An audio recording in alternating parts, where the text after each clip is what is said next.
तो हम लोग चैतन्य चरितामृत की चर्चा को आगे बढ़ा रहे हैं। इसमें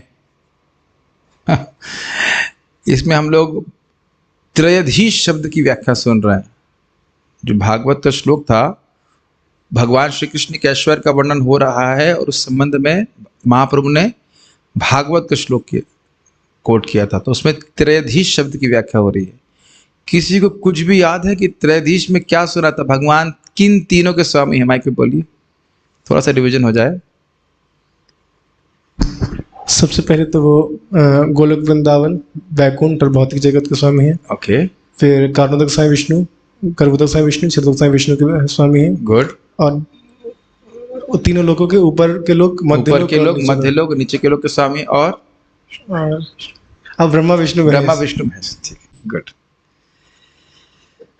तो अब इसी का वर्णन हो रहा है कि ये हम लोग ने पढ़ा था यहाँ पे, ए तीन धामेर हय कृष्ण अधीश्वर, गोलोक पर व्योम प्रकृतिर पर। इन तीन धामों के, गोलोक के, वैकुंठ के और भौतिक जगत के भगवान ईश्वर हैं। गोलोक और परव्योम भौतिक जगत के परे है। ये बात बोली गई थी। अब आगे सुनते हैं। और ये भी हमने एक अच्छी रोचक कह सकते हैं इन्फॉर्मेशन, क्या कहेंगे हिंदी में, सूचना प्राप्त हुई कि जो व्यक्ति देवी धाम से मुक्त हो जाता है लेकिन उसको हरिधाम वैकुंठ के बारे में नहीं मालूम होता, तो वो महेश धाम पे रहता है। आगे इस श्लोक में आप देखेंगे कि ये आध्यात्मिक जगत और भौतिक जगत के बारे में बता रहे हैं। चित शक्ति विभूति धाम त्रिपादैश्वर्य नाम, माइक विभूति एक पाद अभिधाना। चित शक्ति की विभूति है ये आध्यात्मिक जगत यानी वैकुंठ, और उसको त्रिपाद ऐश्वर्य कहा जाता है। मतलब भगवान का 75% ऐश्वर्य, 3/4 कहा जाता है इसे। माइक विभूति यानी माया का ऐश्वर्य है एक पाद अभिधान, जिसको एक पाद कहा जाता है, 25% कहा जाता है इस भौतिक जगत को। आध्यात्मिक जगत को पूर्ण पुरुषोत्तम भगवान की शक्ति तथा ऐश्वर्य का 3/4 भाग त्रिपाद माना जाता है, जबकि यह भौतिक जगत केवल 1/4 यानी 1/5 शक्ति होता है। यही हमारी जानकारी है। कुछ समझ रहे हैं? 25% is material world and Vipin Prabhu 75% is 75% is your brain, which is now is involved in something else. Look, not see the shlokas. अरे तो सुन तो लेते कम से कम। 75% is spiritual world. 75% देखो भाई, यहाँ पे अनमनस्क रहेंगे तो डांट पड़ जाएगी। अनमनस्क रहने तो जूम पे जा सकते हैं, खाना खाते हुए कुछ भी करो जूम पे तो कोई दिक्कत है। वीडियो ऑफ करो कोई, मुझे ही लगता है कि आ गए, अच्छी बात है, ठीक है, लेकिन सामने बैठेंगे तो ध्यान से सुनिए, ठीक है। आध्यात्मिक जगत तात्पर्य, अब तो आप देख रहे हैं मैं मेलो हो रहा हूं, डांटता भी तो हंसते हंसते तो बुरा नहीं लगता। हरिधाम परव्योम तथा गोलक वृंदावन भौतिक जगत से परे, स्पष्ट है। इन्हें भगवान की 3/4 शक्ति माना जाता है। भौतिक जगत जिसका संचालन भगवान की बहिरंगा शक्ति द्वारा होता है देवी धाम कहलाता है, और ये भगवान की 1/4 शक्ति का प्राकट्य है। यह सब तो बड़ा आसान है, लेकिन एक इतना अद्भुत बात लगती है ना कि आपने क्या सुना, पूरा आध्यात्मिक जगत वो वृंदावन के कोने में है। तो अब मेरे से एक प्रश्न किया गया कि प्रभु जी भौतिक शक्ति तो बहुत नगण्य है और उसको 25% बोल रहे हैं, तो नगण्य तो नहीं होता 25%? मैंने कहा इसका मेरे पास कोई उत्तर नहीं। आप यहां देख रहे हैं कि 3/4 जगत जो है, 3/4 शक्ति भगवान की, वह त्रिपाद विभूति स्पिरिचुअल वर्ल्ड बोला जा रहा है, और 25% मटेरियल बोला जा रहा है। तो हम लोग सुनते हैं कि भौतिक जगत एकदम नगण्य है, इनसिग्निफिकेंट है। आप सुने नहीं है वसुदेव दत्त की प्रसंग में बोले कि ब्रह्मांड के सारे जीवों को मुक्त कर दीजिए, तो भगवान कहते हैं कि जिसके पास हजारों हजारों कामधेनु गाय हों, उसकी एक बकरी खो जाए तो क्या फर्क पड़ता है? भौतिक ब्रह्मांड अनंत है, लेकिन फिर भी इसकी लिमिट है। भौतिक जगत असीमित नहीं है, भौतिक जगत असीमित नहीं कहा गया कभी भी।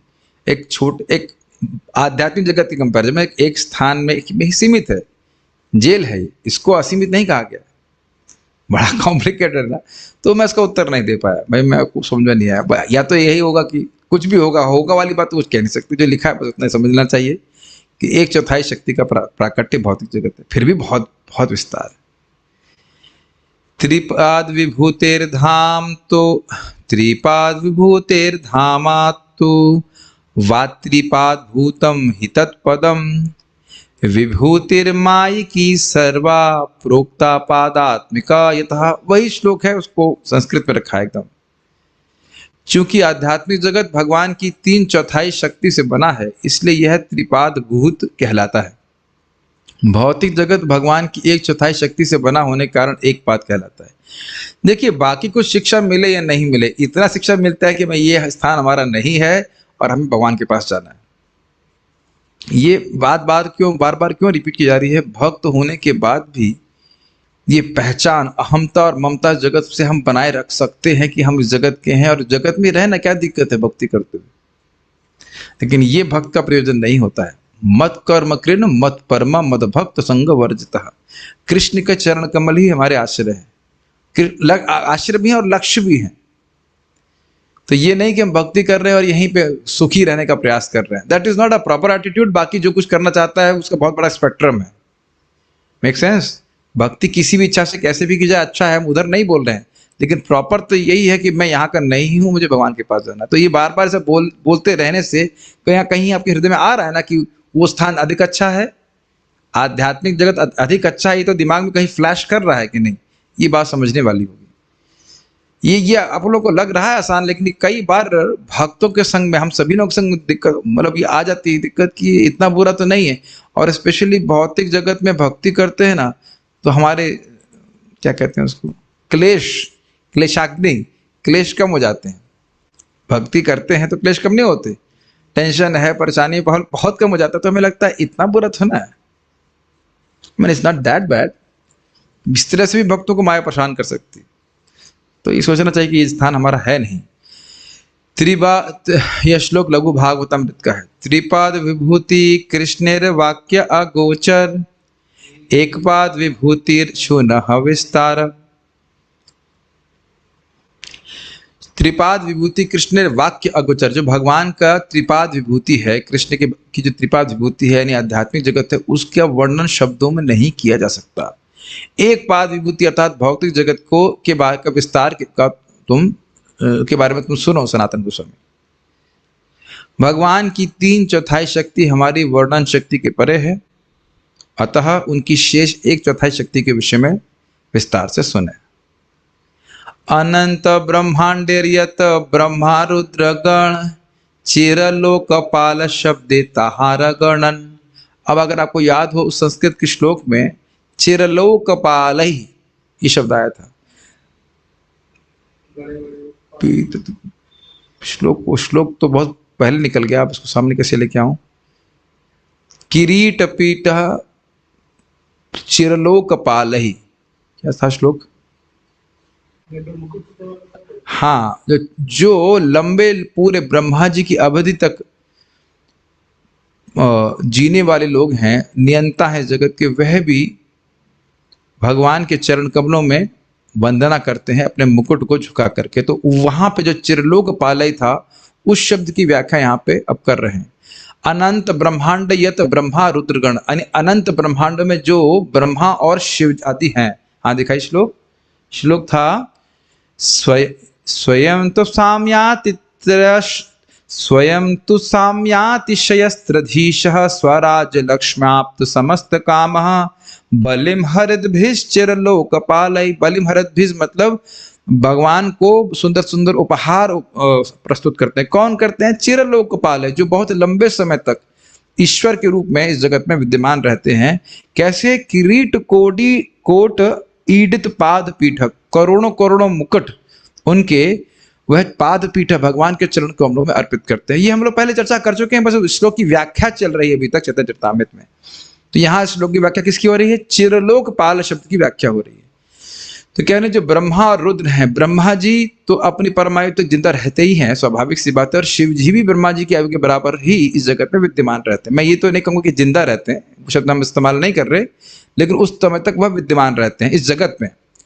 तो इनकी चिरलोकपाल शब्द ताहार गणन, यानी चिरलोकपाल शब्द से इनकी गणना की जाती है। अगर जब बोला जा रहा है चिरलोक, चिर मतलब लंबा, लोकपाल मतलब लोकों का पालन करने वाले, तो कह रहे हैं चिरलोकपाल शब्द से ब्रह्मा जी और शिव और रुद्र आदि की गणना की जानी चाहिए। वास्तव में ब्रह्मांडों की वास्तविक संख्या का पता लगा पाना बहुत कठिन है। प्रत्येक ब्रह्मांड के अपने अपने ब्रह्मा तथा शिव होते हैं जो चिरलोकपाल कहलाते हैं, इसलिए इनकी भी कोई गिनती नहीं। ब्रह्मा तथा शिव, तात्पर्य ब्रह्मा तथा शिव को चिरलोकपाल अर्थात स्थायी राज्यपाल कहा गया है। इसका अर्थ यह हुआ कि वे सृष्टि के आदि से अंत तक ब्रह्मांड के कार्यकलापों का निरीक्षण करते हैं। और आप जानते हैं कि ब्रह्मा जी के दिन में क्या होता है, ब्रह्मा जी सो जाते हैं गर्भोदकशा विष्णु से, फिर भी वे शिक्षा प्राप्त करते हैं अगली सृष्टि करने के लिए, लेकिन वह लीन नहीं होते, समाप्त नहीं होते। हो सकता है कि अगली सृष्टि में यही जीव विद्यमान न हो, किंतु ब्रह्मा तथा शिव आदि से अंत तक रहते हैं, इसलिए वे चिरलोकपाल अर्थात स्थायी शासनकर्ता कहलाते हैं। समझिए इसका, जो मैं तभी समझ रहा हूं। देखिए, ब्रह्मा जी का दिन के बाद प्रलय होती है, तो एक छोटी सी बात सोचिए, इस ब्रह्मा जी के दिन में ही हम सब लोग ब्रह्मा जी के दिन तक यहाँ पे रहने वाले हैं? हम में से बहुत से लोग भगवान के पास चले जाएंगे। उस दृष्टि से देख लीजिए, अगर ये मान लिया जाए कि इसी ब्रह्मांड के लोग हैं, जीवों को पकड़ने काली, तो बार बार जब ब्रह्मा जी के दिन हो रहा है और फिर रात्रि हो रही है, तो दिन के अंत में प्रलय होती है। तो क्या आपको लगता है इतना समय आपको वेट करेंगे प्रभुपाद की कृपा से? प्रभुपाद की कृपा से पहले हम भगवान के पास चले जाएंगे। तो अगले ब्रह्मा जी के दिन में तो हम यहाँ पे नहीं आने वाले ना। लेकिन शिव जी और ब्रह्मा जी रहेंगे कि नहीं इस ब्रह्मांड में? कुछ अंतर समझ रहे हैं? बहुत सारे जीव भगवान के पास चले जाएंगे, इस एक ब्रह्मा जी के दिन में ही बहुत सारे लोग चले जाएंगे, तो ब्रह्मा जी स्वयं ही कहते हैं। कुछ कठिनाई हो रही समझने में। तो चिर लोकपाल हम लोग को नहीं कहा जा सकता है, यहां तक कि अब आगे पढ़ेंगे कि जो देवतागण है वह भी जब मनवंतर समाप्त होता है तो ऊपर जाते हैं। पता है आपको, जो इस समय इंद्र इत्यादि बने हुए हैं वह एक मनवंतर के लिए इंद्र बने रहते हैं, फिर वह जब उनका पोस्ट समाप्त होती है तो वह ऊपर के लोक में जाते जाते फिर ब्रह्मलोक से फिर अंत में भगवान के पास चले जाते हैं, लेकिन वह ब्रह्मा जी की आयु पूर्ण होने पर होता है। काफी रोचक इंफॉर्मेशन है ब्रह्मांड के बारे में। किंतु ब्रह्मा तथा शिव आदि से अंत तक रहते हैं। आदि का मतलब जब ब्रह्मा जी की उत्पत्ति हुई तब, और तब से लेकर के अंत तक शिव जी रहते हैं, इसलिए वे चिरलोकपाल अर्थात स्थायी शासनकर्ता कहलाते हैं। लोकपाल का अर्थ है अधिष्ठाता देव। प्रमुख स्वर्ग लोकों के 8 लोकपाल हैं, जिनके नाम है इंद्र, अग्नि, यम, वरुण, निरुति, वायु, कुबेर तथा शिव। तो ये सब बातें यहाँ पे हैं। अब एक बहुत रोचक लीला है जिसको आपने कई बार सुना होगा, लेकिन आज हम उसको श्लोक बाय श्लोक सुनेंगे। इस लीला का उद्देश्य है ये समझाने के लिए कि किस प्रकार से बलिम हरद भी चिरलोकपाल है, किरीट कोटि ईडित पाद पीठ। किस प्रकार से जो बहुत लंबे समय तक नियामक हैं, लोकपाल हैं, वह भगवान को बलिम हरद भी अर्थात उपहार देते हैं। ये थीम पकड़िएगा, उसके अनुसार ये प्रसंग समझ में आएगा आपको। प्रसंग चल रहा है वही श्लोक जो है, नहीं, प्रस्तुत विषय है, वो श्लोक की व्याख्या हो रही है। बलिम हरद भी चिरलोकपाल है, भगवान श्री कृष्ण के चरणों में विभिन्न प्रकार के उपहार चिरलोकपाल, जो बहुत लंबे समय। आज मेरा बच गया तो 500 रुपये मैं जमा कर देता हूँ। तो ध्यान नहीं दिया था। तो जो बहुत लंबे समय तक लोकपाल होते हैं वह भगवान के चरणों में भेंट उपहार स्वरूप अर्पण करते हैं। ये क्लियर है। और उसके बाद बोल रहे हैं कि ऐसे करोड़ों लोकपाल रहते हैं, और इसी की व्याख्या चल रही है। कुछ कठिनाई है समझने में बात? अभी बात आपने सुना ना कि ब्रह्मा और रुद्र करोड़ों करोड़ों होते हैं, ठीक है। अब इस लीला के द्वारा यह प्रदर्शित किया जाएगा कि किस प्रकार से करोड़ों करोड़ों शिव जी और ब्रह्मा जी कृष्ण के चरणों की पूजा करते हैं। ये समझ में आ रहा है? अब हम आगे बढ़ते हैं। एक दिन द्वारकाते कृष्ण देखी बारे, ब्रह्मा आइला द्वारपाल जनाइला कृष्ण रे। एक दिन द्वारका में कृष्ण को देखने के लिए ब्रह्मा जी आए और द्वारपाल ने कृष्ण को बताया कि ब्रह्मा जी आए। तो इसमें अनुवाद पढ़ने की जरूरत नहीं है। कृष्ण कहे न कौन ब्रह्मा की नाम ताहार, द्वारी आसी ब्रह्मा रे पूछे और बार। कृष्ण ने कहा कौन से ब्रह्मा आए हैं, उनका क्या नाम है? Quite interesting. द्वारी आसी ब्रह्मा रे पूछे, और द्वारी मतलब द्वार पर द्वारपाल आया और उसने ब्रह्मा से पूछा आर बार। वो पूछा कि आप क्या नाम है आपका और कौन से ब्रह्मा है।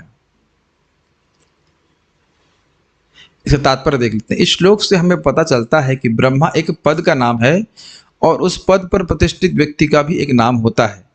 भगवत गीता में कहा गया है इमं विवस्वते योगम।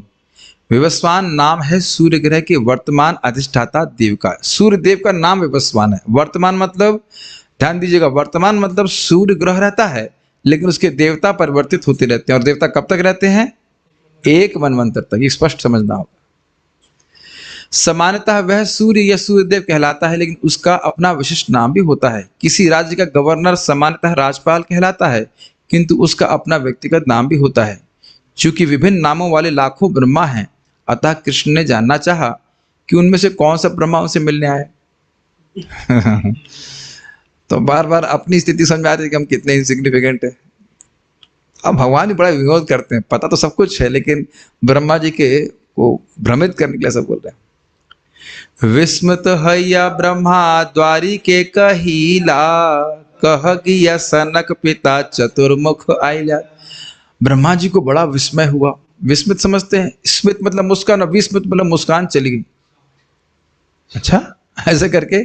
और द्वारी के मतलब जो द्वारपाल, उसको कह देना कि सनक के पिता यानी कि सनक, सनंदन, सनातन, सनत कुमार, इनके पिता और चार मुख वाले ब्रह्मा आए हैं। इसका तो मैं अनुवाद पढ़ने की जरूरत नहीं समझ रहा। कृष्ण जानिया द्वारी ब्रह्मार लैया गेला, कृष्ण रे चरण ब्रह्मा दंडवत कैला। कृष्ण जनाइया द्वारी, अर्थात द्वारपाल ने कृष्ण को जनाया, बताया कि इस प्रकार के ब्रह्मा आए हैं। तो फिर उसके बाद ब्रह्मारे लैया गेला, और ब्रह्मा जी को लेकर के वह कृष्ण के पास गया। तो कृष्ण के चरण में ब्रह्मा जी ने दंडवत किया।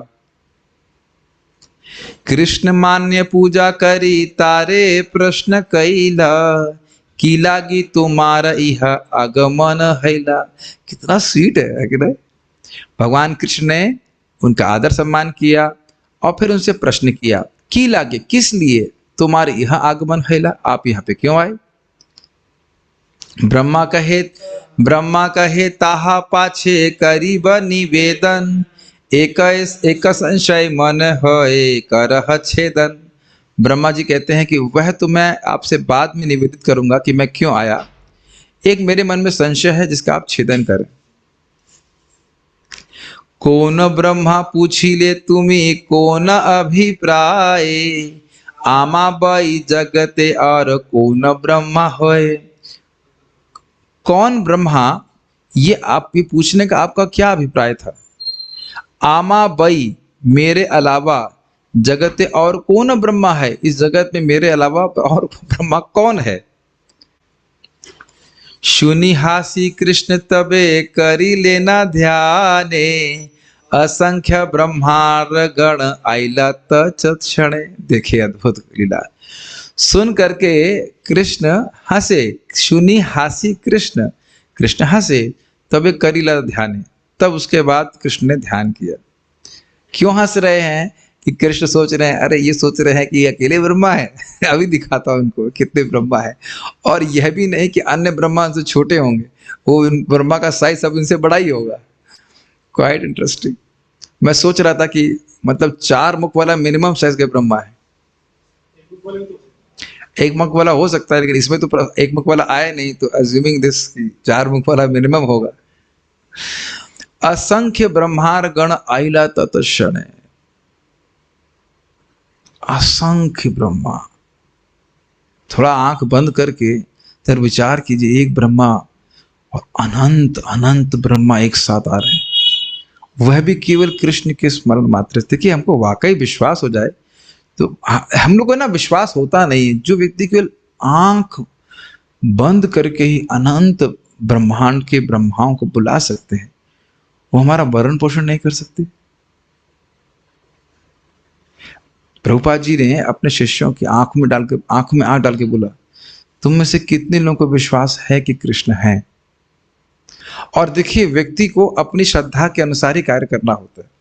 जब हम पूरी तरह से शुद्ध हैं तो हमको समझ में आएगा कि हम चाहे किसी भी परिस्थिति में हो, कृष्ण हमारी रक्षा करेंगे। और अगर शुद्ध नहीं है तो व्यक्ति को फिर उसके अनुसार ही कार्य करना पड़ता है। जैसे जैसे शुद्ध होगा उस प्रकार से कार्य करेगा।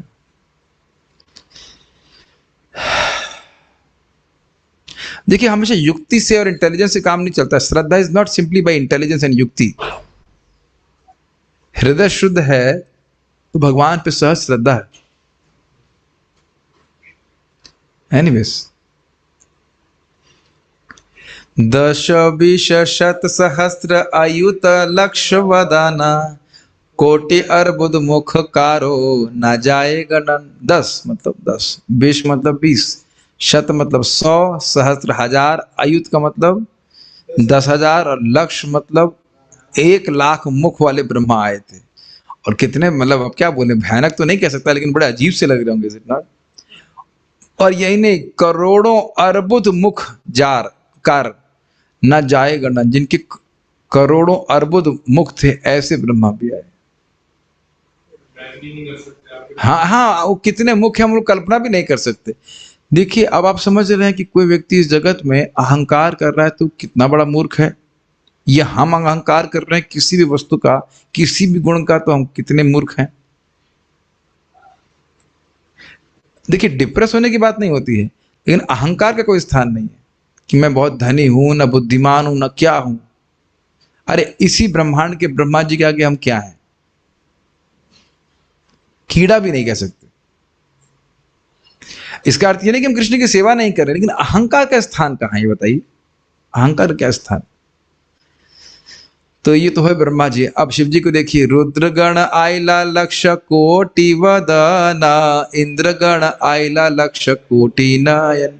इसलिए देखिए, एक बात समझिए, मान लीजिए आप भगवान की सेवा के लिए कुछ लक्ष्मी देते हैं, ये हाथ से, पैर से, आंख से, किसी भी तरह से कुछ सेवा करते हैं, तो उसे अपना सौभाग्य मानना चाहिए, अपना एहसान नहीं मानना चाहिए। आप लोग सब सिंसियर डिवोटी हो, फिर भी मेरा कर्तव्य है कि इस प्रकार से हम बताएं। हम सभी के हृदय में कभी नहीं आ रहे, हमें कुछ सेवा का मौका कृष्ण दे रहे हैं, है ना? चाहे भगवान के बारे में कुछ बोलने का मौका मिल रहा है, या सुनने का मिल रहा है, या जप करने को मिल रहा है। मैं तो रोज ही मैं तो धन्यवाद देता हूँ श्रीमती राधा रानी, हम दुर्गुण वाले से युक्त व्यक्ति को भी आप इस धाम में आश्रय दी हैं, बहुत बड़ी कृपा है। हर वक्त को सोचना चाहिए इस तरह से। तो भगवान का ऐश्वर्य सुनकर के एक बहुत अच्छा गुण हमारे हृदय में जागृत हो सकता है, नम्रता का। Is it not? And then Krishna is very attractive to us. रुद्रगण आइला लक्ष कोटि वदन, इंद्रगण आइला लक्ष कोटि नयन। रुद्रगण मतलब शिव जी आए जिनके करोड़ों करोड़ों मुख थे, और इंद्रगण आए जिनके करोड़ों करोड़ों नयन थे। ठीक है, आंखें थी। हम उसका तात्पर्य नहीं पढ़ेंगे तो फिर बड़ा खतरनाक सा है। बस इतना बोला गया कि इंद्र ने कुछ गड़बड़ कर दी थी अहिल्या के संग, इस कारण से उनको आंखें हो गई। उससे बाकी आपने आप पढ़ लेना। देखी चतुर्मुख ब्रह्मा फापर हईला, हस्तिगण मध्य ये न शशक रहीला। सबको देख करके चतुर्मुख ब्रह्मा शब्द कितना सुंदर है, फापर हईला, फापर, हैरान रह गए कि ये क्या हो रहा है। हस्तीगण मध्य यानी हाथियों के बीच में ये ना शशक रहीला, जैसे कोई खरगोश आ गया। Krishna has a very interesting way of humiliating और हम्बलिंग अस। आसी सब ब्रह्मा कृष्ण पाद पीठ आगे, दंडवत करीते मुकुट पाद पीठ लागे। अब स्पष्ट समझ में आ रहा है क्यों ये प्रसंग क्यों लाया गया है। आशीष सब ब्रह्मा, सारे ब्रह्मा आए और कृष्ण पाद पीठी आ गए, यानी कि कृष्ण के चरण गद्दी। ये समझिएगा कि राजा लोग चरण ऐसे जमीन पे नहीं रखते थे, चरण की एक गद्दी होती थी, उस पे अपने वो चरण को रखते थे। कुछ विजुअलाइज कर पा रहे हैं? सिंहासन पे बैठे हैं और उसके बाद वो पांव जो है वे गद्दी पे रखते थे, तो उस गद्दी के आगे दंडवत करीते मुकुट पाद पीठी लागे। तो दंडवत करते थे तो वो है उनके जो मुकुट है वह भगवान की चरण गद्दी के पे छूता था, स्पर्श करता था। अनुवाद देख लीजिए इसका। जितने भी ब्रह्मा कृष्ण को मिलने आए उन सब ने उनके चरण कमलों में नमस्कार किया, और जब उन्होंने ऐसा किया तो उनके मुकुटों ने भगवान के चरण कमलों का स्पर्श किया। अब एक और दिक्कत आ जाएगी, अरे इतने सारे ब्रह्मा आए तो आपस में टकराए होंगे, ये भगवान के चरण कमलों को कैसे स्पर्श कर लिया सबने? नहीं, आपको प्रश्न आ रहा है? गोविंदम आदि पुरुषम तमहम भजामि। यहाँ देखते हैं कि हम लोग गोविंदम आदि पुरुषम गाते हैं तो आगे पीछे हो जाता है, भगवान का दर्शन नहीं हो रहा है। लेकिन यहाँ क्या बोल रहे हैं? सबने भगवान के चरण कमलों का स्पर्श किया। ये रहस्य भी खुलेगा। कुछ समझ रहे हैं रहस्य? भाई इतने सारे लोग हैं तो सभी भगवान के चरण कमलों को स्पर्श कैसे कर सकते हैं? करोड़ों करोड़ों ब्रह्मा आए हुए हैं, अनंत ब्रह्मा आए हुए हैं, और सब लोग भगवान के चरण कमलों को स्पर्श कर रहे हैं, वो भी एक कृष्ण के। ये बड़ा रुचिकर है। कृष्णेर अचिंत शक्ति लखिते लखिते केह नारे, यत ब्रह्म तत मूर्ति एक ए शरीरे। इसको पढ़ते हैं। भगवान कृष्ण की अचिंत शक्ति का अनुमान कोई भी नहीं लगा सकता। वहां जितने ब्रह्मा थे वे सभी कृष्ण के एक ही शरीर में स्थित थे। क्या उसका मतलब नहीं समझ आया मुझे भी, आई डोंट नो। पादपीठ मुकुटाग्र संघटे उठे ध्वनि, पादपीठे स्तुति करे मुकुट हे न जानी। ये इंटरेस्टिंग है। जब सारे मुकुट कृष्ण के चरण कमलों पर एक साथ टकराए तो तुमुल ध्वनि उत्पन्न हुई। जो भी आवाज आई हो किसी भी तरह से, सारे मुकुट गिरे या आवाज हुई। ऐसा लग रहा था कि मानो स्वयं मुकुट कृष्ण के चरण कमलों की स्तुति कर रहे हो। क्यों ऐसा बोल रहे हैं? किरीट कोटि इडत पाद पीठ। इडत मतलब पूजा करना। तो कह रहे हैं कि ऐसे लग रहा था कि मानो करोड़ों करोड़ों मुकुट भगवान की स्तुति कर रहे हो। किस तरह से स्तुति कर रहे हो? जो आवाज उत्पन्न हुई मुकुट के जमीन से टकराने से, वह जो आवाज हुई वह लग रहा था कि वो मुकुट कृष्ण की पूजा कर रहा, मानो मुकुट जो है वह मुकुट वह कीर्तन कर रहा हो। कुछ उपमा समझ पा रहे हैं? किरीट कोटि ईडित पाद पीठा का अर्थ है कि भगवान के चरण कमलों में मुकुट प्रणाम किए तो मुकुट से आवाज हुई ना कुछ, तो वो जो आवाज थी वो ऐसा लग रहा है कि वह पूजा कर रहा है। जैसे हम लोग बोलते हैं हे कृष्ण हरे कृष्णा गोविंदम आदि पुरुषम बोल रहे हैं, तो ऐसा लग रहा है कि मुकुट बोल रहे हैं। कितना काव्यात्मक श्लोक है। और देखिए उसी श्लोक का विस्तार चल रहा है भागवत के। जोड़ हाथे ब्रह्मा रुद्रादि करे स्तवन, बड़ कृपा करिला प्रभु दिखाइला चरण। दोनों हाथ जोड़कर ब्रह्मा और रुद्र आदि ने स्तवन किया और कहा बड़ी कृपा करी और प्रभु दिखाइला चरण। आपने बहुत बड़ी कृपा करी कि अपने चरणों के दर्शन मुझे कराए। ध्यान दीजिएगा कि अभी तक आपको क्या लग रहा है कि सारे मुकुट एक साथ बजे और बहुत जोर से उद्घोष हुआ। ये किसको दिख रहा है? किसके रेफरेंस फ्रेम में? हमारे ब्रह्मा जी के। ये सब लोग जगे रहिएगा, जगे है ना सब लोग? सो तो नहीं रहे कोई यहाँ पे? सारे ब्रह्मा जगे हुए कि नहीं हमारे? ठीक है। दो रेफरेंस फ्रेम है। एक रेफरेंस फ्रेम है किसका? हमारे रेफरेंस फ्रेम जो फिजिक्स पढ़े समझ रहे हैं आप, दृष्टिकोण कह लीजिए, दृष्टि, परसेप्शन। ब्रह्मा जी, हमारे ब्रह्मा जी देख रहे हैं कि करोड़ों करोड़ों ब्रह्मा एक साथ प्रणाम कर रहे हैं और बहुत उच्च ध्वनि हो रही है, यानी हमारे ब्रह्मा जी की तरफ से संकीर्तन हो रहा है, कांग्रीगेशनल चैंटिंग ऑफ द हेलमेट्स। लेकिन अब व्यक्तिगत शिव जी और ब्रह्मा जी को क्या लग रहा है वो आप देखेंगे आगे। अच्छा, ये कुछ आश्चर्य नहीं लगा कि भगवान ने बुलाया कैसे होगा?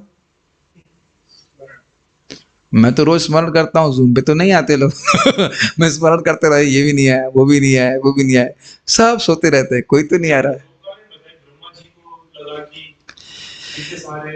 हमारे ब्रह्मा जी को देखिए क्या उदाहरण दिया जा रहा है। ब्रह्मा जी से अनुभव कर रहे हैं कि मैं खरगोश हूं, बाकी बहुत सारे हाथी हैं।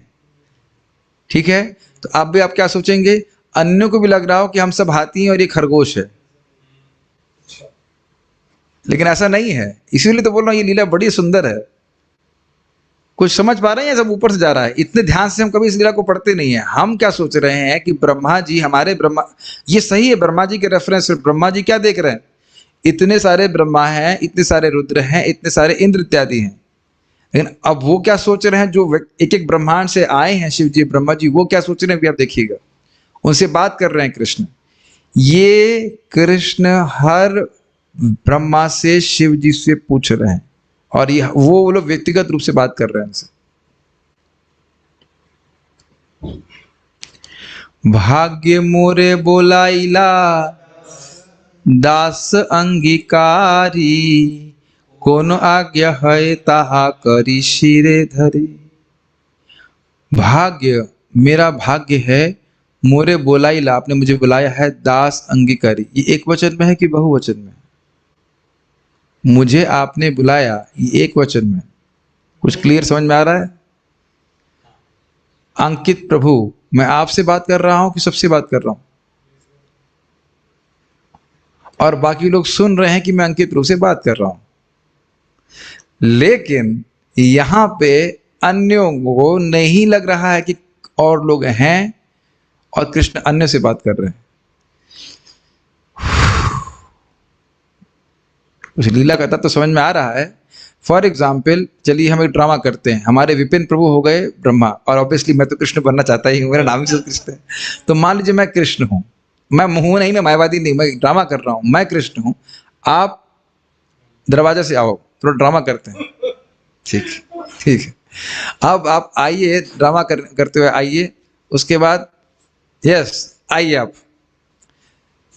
उसके बाद आप अनयूजुअल थोड़ा सा प्रणाम, आदमी में 10% लगाओ कि जल्दी बैठो। हाँ, कैसे हैं आप, तो आप क्या बोलेंगे, माइक पे बोलिए, एक ड्रामा करते हैं। I was suggesting to devotee, कैसे हैं आप, तो आप क्या बोलेंगे, आपका पार्ट में क्या बोलोगे आप? ठीक हूँ। ठीक हूँ नहीं, आपने बोला कि आपने यह क्यों पूछा कि कौन ब्रह्मा है, ये पूछना है। भूल के डायलॉग अपना। अच्छा, आप ये इसीलिए आप ब्रह्मा नहीं बन सकते, भगवान के धाम चले जाओ, कोई बात नहीं। चलो खैर कोई बात नहीं। हमने विनोद भी देखा था, हम लोग जब पुणे यात्रा में गए थे, तो वहां सीनियर डिवोटीज ऐसे सब लोग बैठे हैं, और एक स्मार्ट ड्रामा चालू कर देंगे।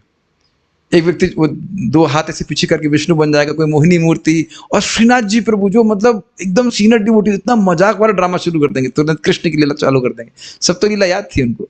तो खैर आप आए, जैसे प्रणाम किया, तो आप एक छोटे वाले ब्रह्मा, आप कहेंगे आपने ब्रह्मा क्यों बुलाया, अब मैं आंख बंद कर रहा हूँ, और एकदम से सारे ब्रह्मा आना चालू हो गए। ब्रह्मा जी, मान लो ये 10 वाले मुख वाले ब्रह्मा जी, ये 100 मुख वाले शिव जी, ये इंद्र, चलो इंद्र नहीं बनाएंगे आपको। 1 करोड़ मुख वाले ब्रह्मा जी, आप शिव जी, मेरी माँ क्या बनना चाहेंगे आप, आपको हम चलिए ब्रह्मा बना देते हैं, ठीक है। 100 करोड़ मुख वाले ब्रह्मा जी, ठीक है। तो इस प्रकार सब लोग आ गए। तो इस प्रकार से सब लोग जो है, अब आप क्या, आप देख रहे हो कि इतने बड़े बड़े लोग हैं, लेकिन बाकी लोग व्यक्तिगत क्या देख रहे हैं, बाकी लोग कोई किसी को नहीं देख रहा है, केवल वो यही देख रहे हैं कि मैं हूं और कृष्ण है, ये बात बोल रहा हूं मैं। अब समझ में आया कुछ इस हिसाब किताब है? तो इसलिए बोले मोरे बोलाइला, आपने मुझे बुलाया, ये मेरा बहुत बड़ा भाग्य है। कौन आज्ञा है ताहा करी शिरे धरी, मुझ पे, मेरे लिए आपकी मेरे लिए क्या आज्ञा है जिसको मैं अपने सर पे धरूं। ये बोल रहे हैं शिव जी ब्रह्मा जी, और बड़े बड़े शिव जी, बड़े बड़े Brahma ji, big size, full size Shiv ji, full size Brahma ji, इस प्रकार से बोल रहे हैं। तो देखिए हमारे लिए कितना महत्वपूर्ण है कि महाप्रभु कृष्ण की आज्ञा को पालन करना, कृष्ण का कीर्तन करना, भगवान की कीर्ति का प्रचार करना, बहुत अच्छी बात है।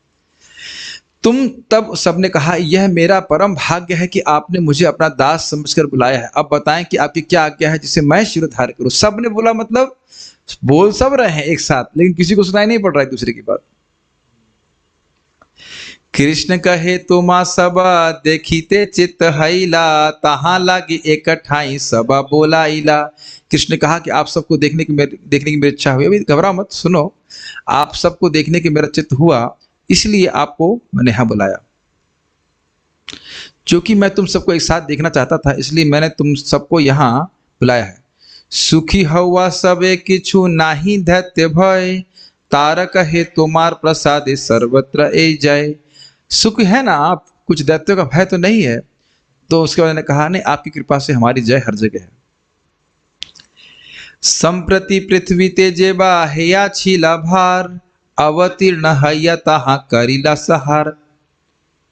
वर्तमान में पृथ्वी तेजेबा, जब से आपने पृथ्वी पे हैया छीला भार, नहीं सॉरी, वर्तमान में पृथ्वी का जो भी भार था अवतीर्ण हो, या आपने अवतीर्ण होकर के उसका संहार कर दिया। पृथ्वी पर जो कुछ भार था उसे आपने उसी ग्रह पर अवतरित होकर दूर कर दिया है। द्वारकादि विभूतार एत प्रमाण, आमारे ब्रह्मांडे कृष्ण सबार कैल हैला ज्ञान। द्वारका आदि धाम की यही विविधता है, इसका यही प्रमाण है कि आमार ई ब्रह्मांडे, हमारे ही ब्रह्मांड में कृष्ण है, सबको यही ज्ञान था। यह द्वारका के वैभव का प्रमाण है। सारे ब्रह्माओं ने सोचा अभी कृष्ण मेरे क्षेत्र में विराजमान है। आर द डिवोटीज विथ मी?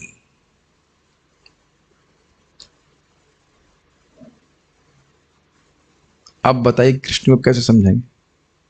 कृष्ण कहाँ है? कृष्ण मतलब वो जो द्वारका है वो कहाँ है? सारे ब्रह्मांडों में। नहीं समझ पाएंगे, सारे ब्रह्मांडों में एक ही स्थान पे द्वारका है। देख रहे हैं ना, दिमाग घूमना चालू हो गया कि नहीं? सारे ब्रह्मांडों में पृथ्वी है, ये तो कोई दिक्कत नहीं है, लेकिन सारे ब्रह्मांडों में द्वारका है या हम कुछ उसकी क्या व्याख्या करें? बताइए, क्या व्याख्या की जा सकती है? कुछ एक्सप्लेनेशन आ रहा है मन में? ये समझ में तो आसान होता कि द्वारका हर ब्रह्मांड में विद्यमान है, ये तो आसान है। लेकिन उनको लग रहा है कि अब इनको लग रहा है कि कृष्ण हमारे यहाँ पे ही अवतरित हुए हैं, ये है वो है। तो कोई एक्सप्लेनेशन नहीं दिया जा रहा है, कि एक्सप्लेनेशन दिया जा ही नहीं सकता। कृष्ण सह द्वारका वैभव अनुभव हैला, एकत्र मिले न के हो काहो ना देखिला। आप समझ में आ गया? कृष्ण के साथ द्वारका के वैभव का अनुभव हैला, सॉरी अनुवाद देखते। इस तरह हर एक ने द्वारका के वैभव को देखा। यद्यपि वे सभी वहां एकत्र थे, किंतु किसी ने अपने सिवा अन्य किसी को नहीं देखा।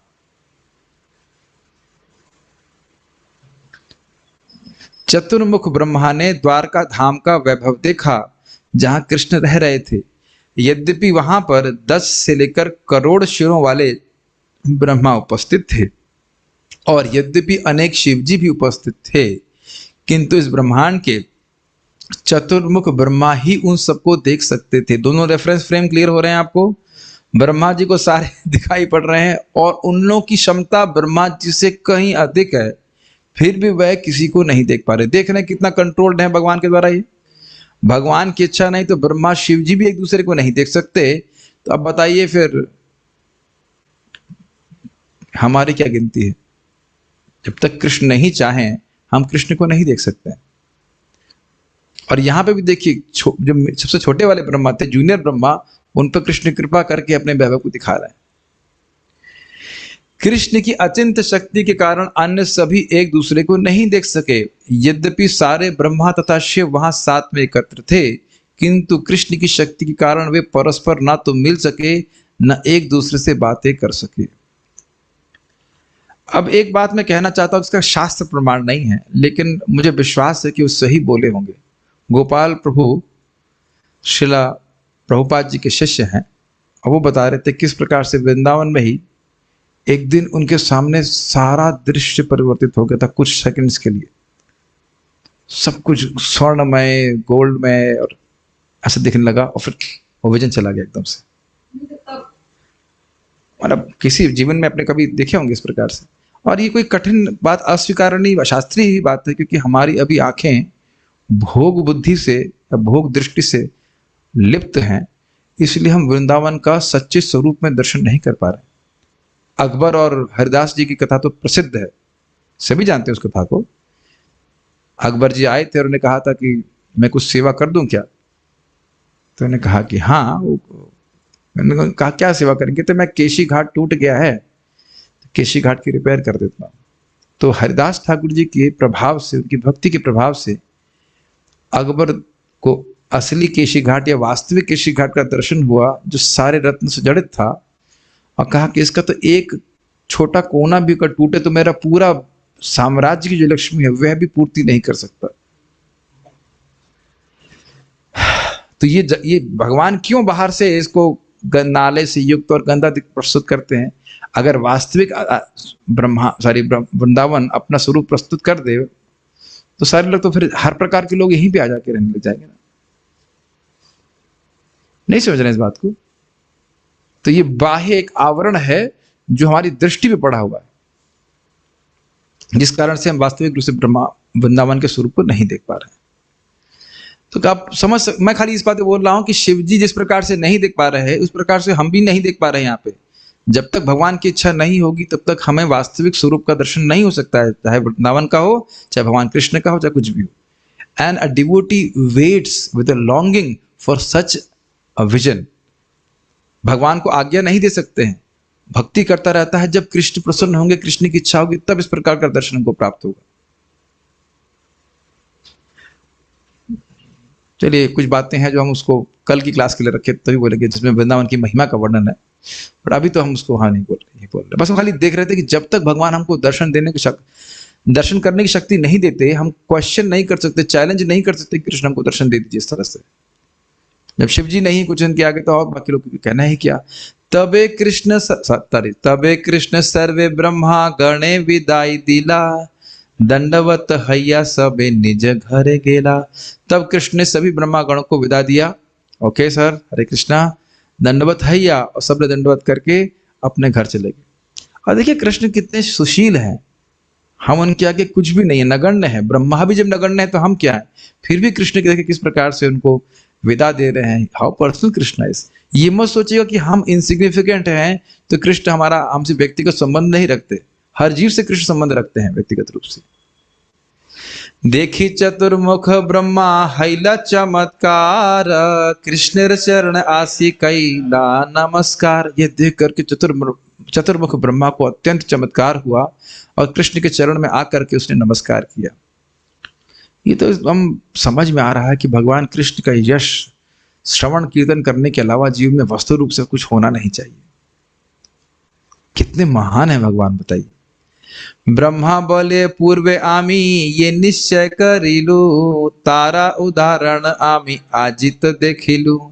ब्रह्मा जी ने कहा कि जो मैंने पहले निश्चय किया था उसका उदाहरण आज मैंने साक्षात देख लिया। क्या निर्धारण किया था? जानंत, गोविंदवादी पुरुषों ने, जानंत एव जानंतु किम बहुक्त्यान में प्रभो, मनसो वपुषो वाचो वैभवम तव गोचरः। ये श्लोक आप लोग पहले इसी सुन चुके हो ना? हाँ जी। जानंत एव जानंतु, भाई जो लोग कहते हैं कि हम कृष्ण को जानते हैं, तो ऐसा हो सकता है भी, क्या कहा जा सकता है उसके बारे में? किम बहुक्त्यान में प्रभु, उक्त्या मतलब बोला जाना, इसके बारे में क्या कहें प्रभु? मनसः वपशो वाच, मन से, वाणी से और शरीर से, वैभवम तब गोचरः ना, मेरे ही वाणी से, मेरे, मैं मनसः, मैं वपशः, मैं वाचो, मेरे वाणी से, मेरे मन से, मेरी वाणी से और मेरे शरीर से और मेरी वाणी से आपका वैभव गोचर नहीं है, मैं समझ नहीं सकता। पढ़ चुके हैं। कृष्ण कहे ए ब्रह्मांड 50 कोटि योजन, अति क्षुद्रता ते तुम्हार चारी वदन। कृष्ण ने कहा कि यह ब्रह्मांड तो मात्र 4 अरब मील का है, मात्र 4 अरब, सॉरी स्मॉल, अति क्षुद्र, बहुत छोटा है, इसलिए तुम्हारे 4 ही मुख हैं। वाह, कितना नम्र करने वाला स्टेटमेंट है ना। आपका ब्रह्मांड सबसे छोटा है। अरे ये स्तुति हो जाएगी ना।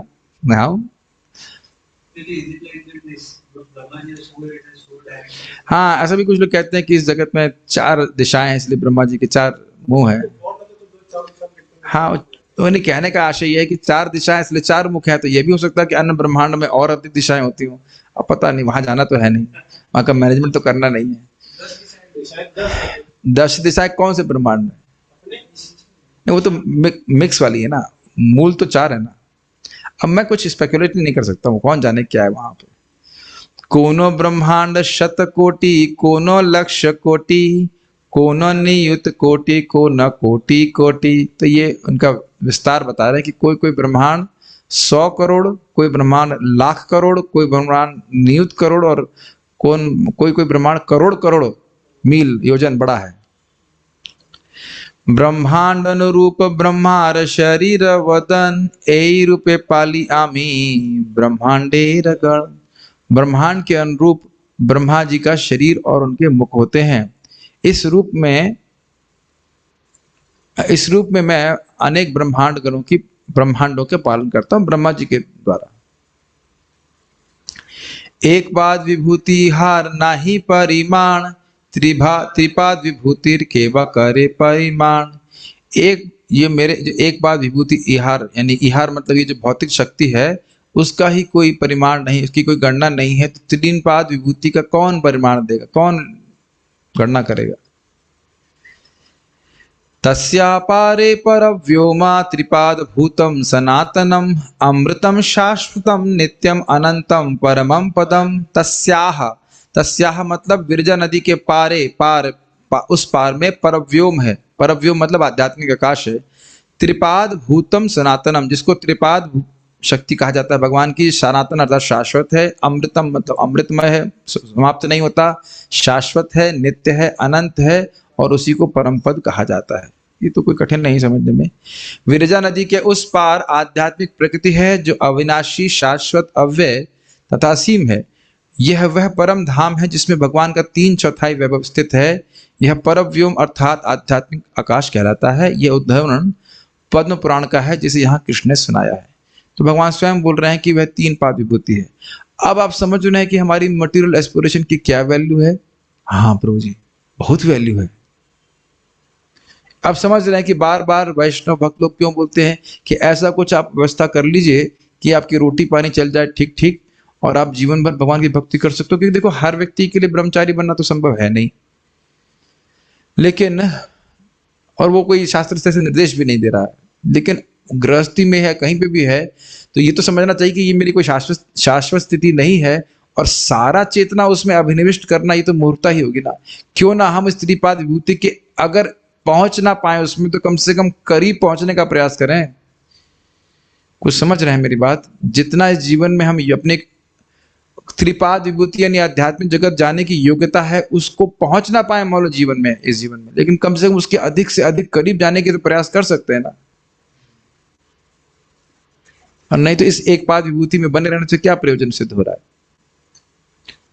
बोलना हमारा कर्तव्य है, नहीं सुनना सब अपने ऊपर निर्भर करता है। इससे क्या है ना, यहाँ 2-4 फ्लैट बना लेता आदमी, बड़ा सुखी हूँ। क्या सुखी हूँ, ईंट पत्थर बना के रख लिया उसमें, क्या सुखी बताओ। वो स्वर्ग से भी हीन है। स्वर्ग से कितना हीन है हम उसकी कल्पना नहीं कर सकते, अभी कितने समय के लिए। तबे कृष्ण ब्रह्मारे दिले ना विदाय, कृष्ण रे विभूति स्वरूप जानना ना जाए। तब कृष्ण ने ब्रह्मा को विदा दिया। कृष्ण की विभूति और स्वरूप को जानना संभव नहीं है। त्रिधीश्वर शब्देर अर्थ गूढ़ और है, त्रिशब्द कृष्ण रे 3 लोक कहे। त्रिधीश्वर 3 के अधीश्वर शब्द का एक और गूढ़ अर्थ है, और 3 शब्द का अर्थ है कि कृष्ण के 3 लोक हैं। इसकी व्याख्या सुनेंगे आप लोग, या थक गए, या ओहो पसीना पसीना हो रहा है हमारे श्रोता, they are looking very tired. Sadashiv Prabhu is saying yes, and other devotees are saying no. ठीक है, go ahead. कुछ सुनाई नहीं दे रहा, no सुनाई नहीं दे रहा, मुझे yes सुनाई दे रहा है। त्रिधीश्वर शब्द का अर्थ अत्यंत गूढ़ है, जो यह बतलाता है कि कृष्ण के अधिकार में 3 विभिन्न लोक या प्रकृतियां हैं। इसको पढ़ेंगे तात्पर्य को। त्रिधीश्वर शब्द का अर्थ है 3 लोकों के स्वामी। मुझे जल्दी भागने का मन नहीं कर रहा है, इसको कल करेंगे, ठीक है, इसको कल करेंगे। इतने जल्दी भागने का मन नहीं कर रहा। मैं आप स्पीड तेज कर दूंगा तो वो अच्छा नहीं लगेगा। तो विल डिस्कस टुमारो। 1 घंटे की क्लास बहुत है। Every day will discuss, every day 1 hour, त्रिधीश्वर शब्द का गूढ़ अर्थ क्या है उसकी व्याख्या हम कल सुनेंगे। श्री चैतन्य चरितामृत की जय, श्री प्रभुपाद की जय, निताई गौर प्रेमानंद।